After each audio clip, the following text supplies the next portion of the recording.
আসসালামু আলাইকুম রহমতুল্লাহি ওবারাকাতুহু বিসমিল্লাহির রহমানির রহিম। সুপ্রিয় দর্শক মণ্ডলী, আজকের ভিডিওতে অত্যন্ত গুরুত্বপূর্ণ কয়েকটি দোয়া নিয়ে আমরা উপস্থিত হয়েছি। আজকের ভিডিওতে আলোচনা করা হবে সাজদাতে গিয়ে কোন দোয়াটি পাঠ করতে হবে। দর্শক মণ্ডলী, সাজদা নামাজে অত্যন্ত গুরুত্বপূর্ণ একটি জায়গা।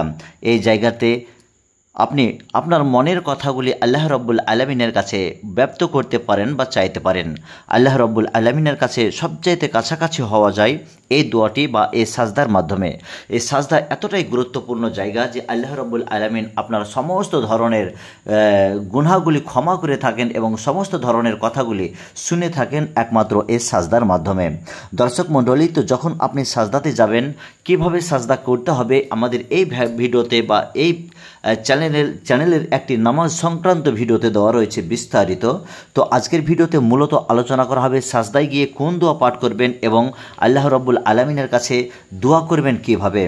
যখন আপনি সাজদাতে যাবেন, আল্লাহ রব্বুল আলামিনের কাছে সবচেয়ে কাছাকাছি হওয়া যাবে এবং সাজদাতে গিয়ে এই দোয়াটি আপনাকে 3 বার পাঠ করতে হবে।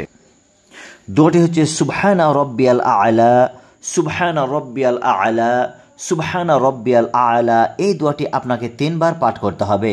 আরবি যদি আপনার জানা না থাকে তাহলে এখানে বাংলাতে উচ্চারণ দেওয়া রয়েছে। এই দোয়াটি রয়েছে মুসলিম শরীফে, অর্থ আমি আমার সর্বোচ্চ প্রভুর পবিত্রতা বর্ণনা করছি।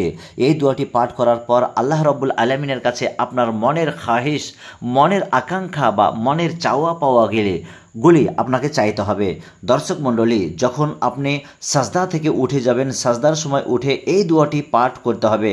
এই দোয়াটির অসাধারণ একটি আলাদা পারফরম্যান্স রয়েছে বা এই দোয়াটির আলাদা মর্যাদা রয়েছে।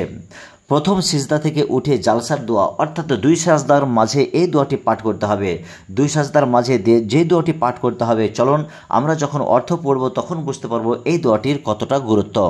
আল্লাহুম্মাগফিরলি ওয়ারহামনি ওয়াহদিনি ওয়াআফিনি ওয়ারযুকনি, আল্লাহুম্মাগফিরলি ওয়ারহামনি ওয়াহদিনি ওয়াআফিনি ওয়ারযুকনি। এই দোয়াটি কিন্তু আপনাকে বেশি বেশি পাঠ করতে হবে।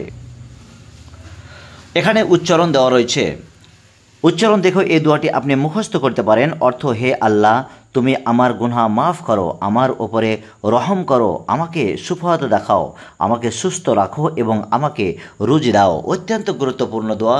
দর্শক, এই দোয়াটি সকল ব্যক্তিকে আমি মুখস্থ করার জন্য অনুরোধ জানাচ্ছি। এই দোয়াটি 2 সাজদার মাঝের দোয়া। আল্লাহ রব্বুল আলামিনের কাছে সবচেয়ে চাওয়া এবং পাওয়ার জন্য এই দোয়াটি আপনাকে বেশি বেশি পাঠ করতে হবে।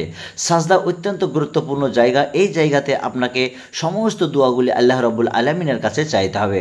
দর্শক, আজকে এই পর্যন্ত। আগামীকাল আবারও একটি নতুন ভিডিও নিয়ে আমরা উপস্থিত হয়ে থাকব। ততক্ষণ আপনি আমাদের এই চ্যানেলের সমস্ত ভিডিওগুলি দেখতে থাকুন। আসসালামু আলাইকুম রহমতুল্লাহি ওয়া বারাকাতুহু।